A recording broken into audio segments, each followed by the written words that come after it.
Hello everyone. Today is your friendly neighborhood Christian, and today's Friday word is talking about pouring from an empty cup.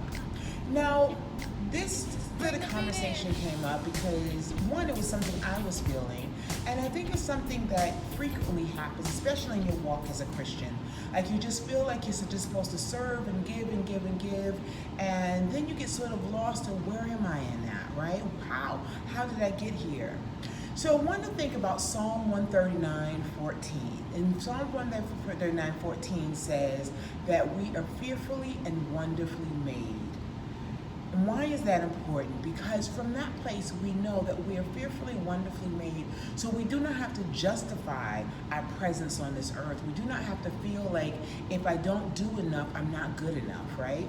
Now we want to make sure that we're not falling from into that idea of self-indulgence either, right? Because right now we live in a world where, everyone is doing a selfie, and the world of selfies and the world of the Kardashians was all about like me, how good did I look?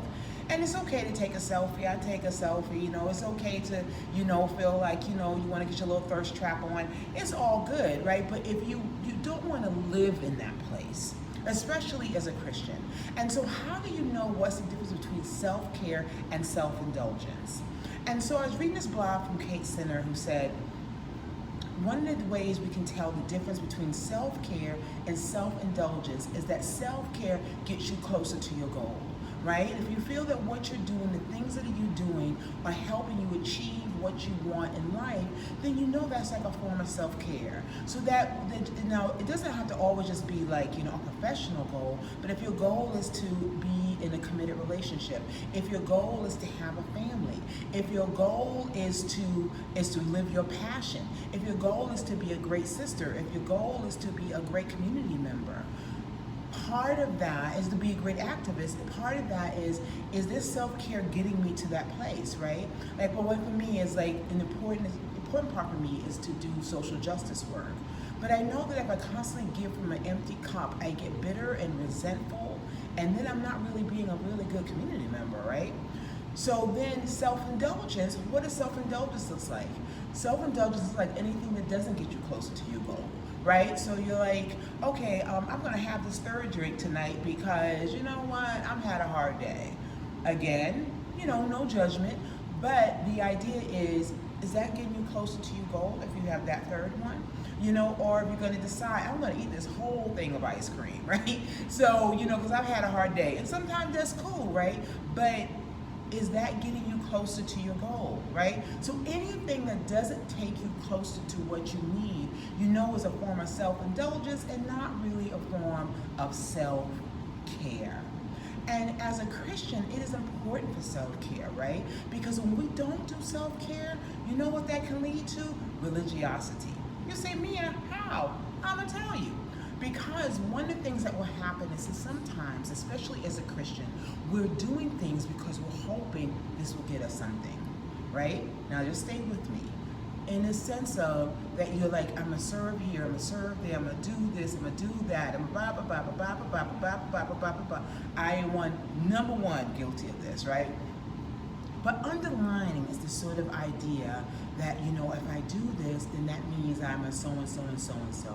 Or if I do this, then that's going to open to the gates of heaven. And there's nothing wrong with being a service. I believe in being a service. So I feel like we're here to be part of the world, not just take up the world.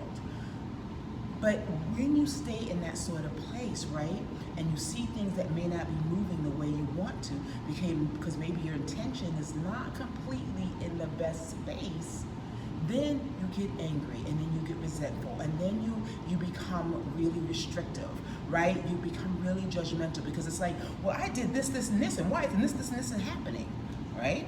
That's when it becomes something else. And you want to be very careful that you don't go into that space, because that's what happens when you don't do self-care. It gets into unstable emotions.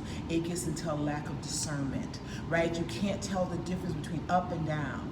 One of some of the signs that you're pouring from an empty cup is you're stretched thin, but you continue to do stuff.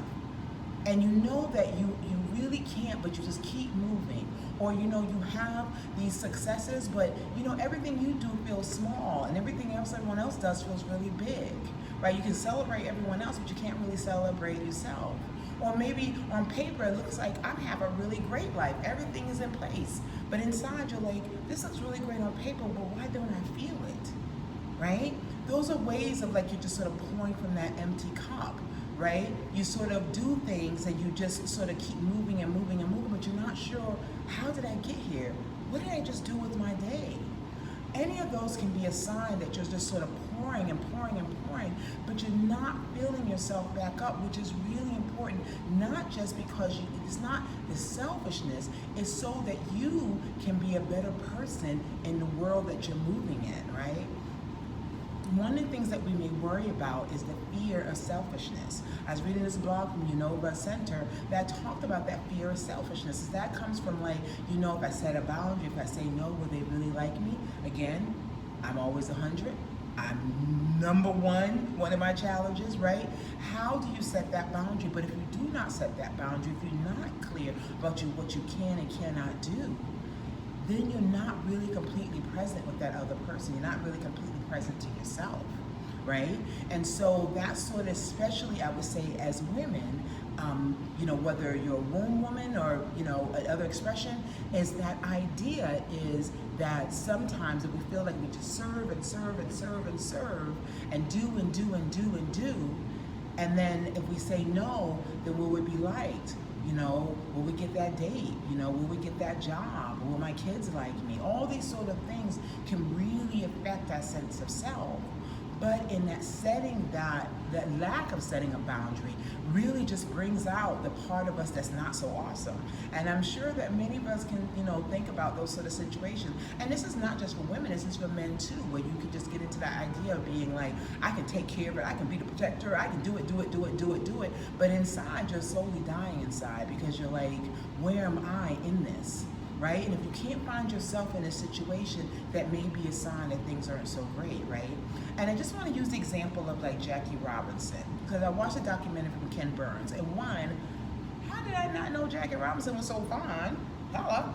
But two, at the age of 35, Jackie Robinson, now mind you, at the height of his career, he had diabetes and high blood pressure. How? How is that possible? A man who was running every day, was in tip-top performance shape, because of the amount of stress he was under.